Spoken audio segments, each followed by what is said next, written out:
Hello guys, back to my channel. Chiranjit Puja ভালো আছে কেন বসে তোমাদের স্বাগত নিয়ে তো আবার রেসিপি নিয়ে চলে আজকে বানাবে চিংড়ি বাটা এঁচোড়। তার চলো তোমরা থাকো। এঁচোড়টা আমরা কেটে নিচ্ছি। আজকে আমরা বানাবো এঁচোড় চিংড়ি। এঁচোড় চিংড়ি আমরা অন্য ধরনের করব।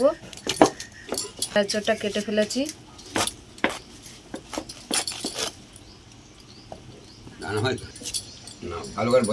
এইভাবে আমরা কেটে নিচ্ছি। তো আমরা পুরো গোটা এঁচোড়টা নেব না, আমরা এই অর্ধেকটাই নিয়ে এঁচোড় চিংড়ি রান্না করব। তো চলো ততক্ষণ আমি কেটে নিই।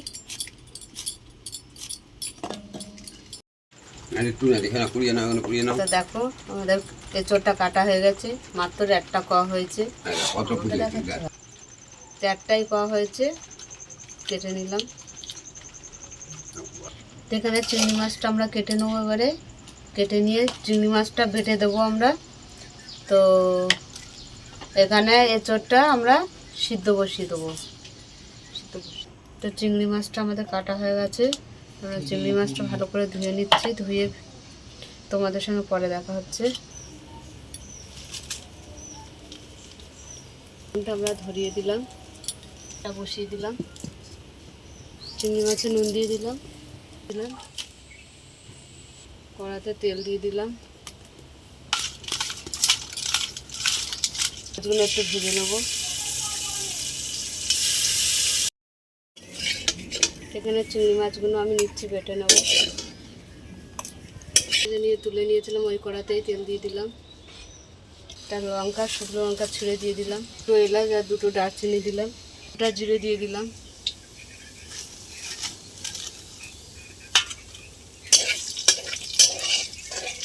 পেঁয়াজ দিয়ে দিলাম, নাড়িয়ে নেব। পেঁয়াজগুলো ভাজা ভাজা করে নেব।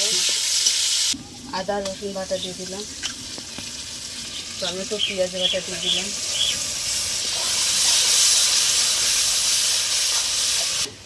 হলুদ দিয়ে দিলাম, লাল লঙ্কা গুঁড়ো দিয়ে দিলাম, পাউডার দিয়ে দিলাম, কষিয়ে নেব। স্বাদ মতো নুন দিয়ে দিলাম। মশলাটা খুব ভালো করে কষিয়ে নেব। তো আমাদের এঁচোড় এই মশলার থেকে তেল ছেড়ে দিয়েছে। এবার এঁচোড়টা দিয়ে দেবো। আমি এঁচোড়টা দিয়ে দিলাম। এঁচোড় আলু মশলাটা আরও একটু ভালো করে কষিয়ে নেব। চিংড়ি বাটা দিয়ে দিলাম, এটা ভালো করে নেড়ে নেব। হয়ে গেছে, জল দিয়ে দিলাম।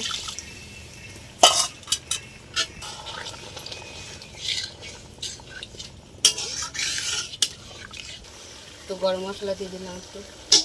চিংড়ি মাছ রেখে দিয়েছিলাম, ওপরতে দিয়ে দেবো। তো আমাদের চিংড়ি মাছ বাটা এঁচোড়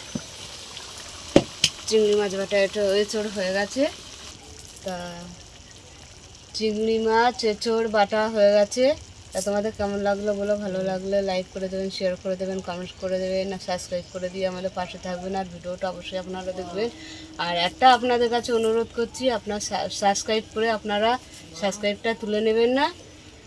আমার ছোট ছেলে খুবই অসুস্থ, তার জন্য আমি ভিডিওটা করছি। আপনারা যদি দয়া করে সাবস্ক্রাইবগুলো না তোলেন, খুব আপনাদের কাছে চিরদিন মানে ভালোবাসার অংশ হয়ে থাকবো। আজকের এই পর্যন্ত, টাটা।